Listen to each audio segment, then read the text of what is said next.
And yeah, we were reading this part from You Were Born for a Reason. So let's just read this one now. From You Were Born for a Reason. The ultimate purpose of life.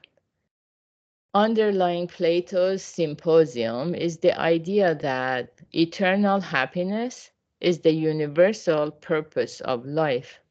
Once we have grasped the purpose of life, we gain the ability to distinguish eternal happiness from happiness that wears thin and fades, and true happiness in life from temporary goals and consolations. Since most philosophies of life fail to distinguish between goals in life and the ultimate purpose of life, it is not always easy to tell them apart. Shinran separated the two clearly, setting forth the purpose of life with unmistakable clarity. In his masterwork, Teaching, Practice, Faith, Enlightenment, he declared, not knowing what is true and what is provisional causes people to miss the great benefit of Amida's compassion. This means those who cannot tell the difference between the true, life's true purpose, and the provisional human relationships, pastimes, and temporal goals do not know the ultimate purpose of life and so miss out on the joy in living that rejoices. How wonderful that I was born human. Once we achieve the true purpose of life, all suffering is repaid. Every tear shed comes back to us a pearl. What is the nature of the eternal happiness awaiting us? We will take up that question in detail in the next section. Yeah, so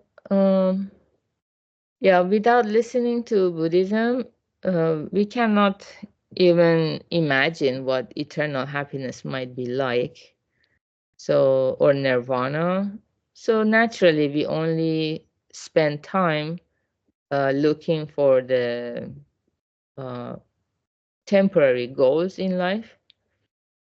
What does it say? Yeah, the provisional. So we cannot understand the true or life's true purpose on our own because we don't have the enlightenment of a Buddha yet.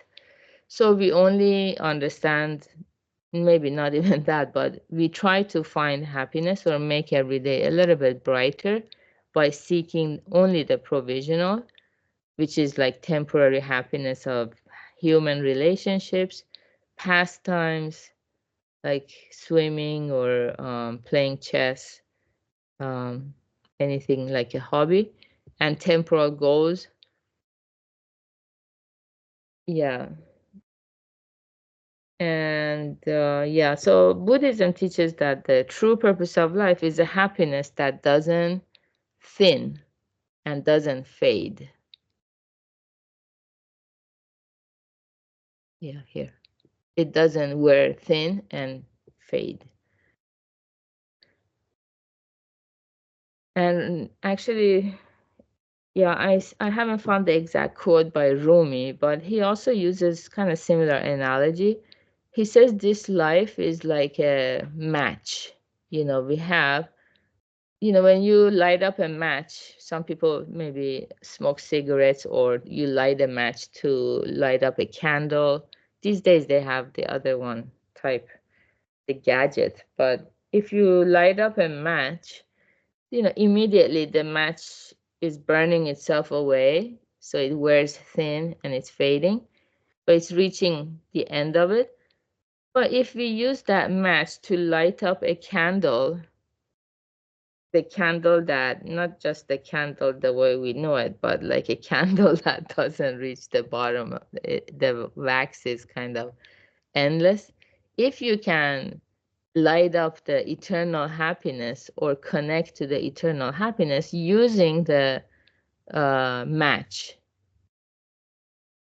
using the provisional, then even if the provisional wears thin and fade, then we come out pride and joyful and not regretful because we use something that's temporary to light up something that is eternal.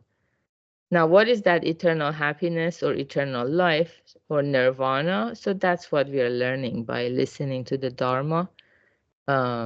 Yeah.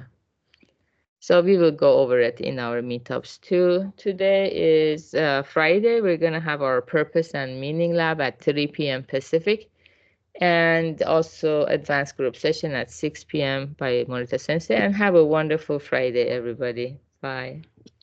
Thank you, Thank Beta. you, Peter. Thank you, Gary, and everybody.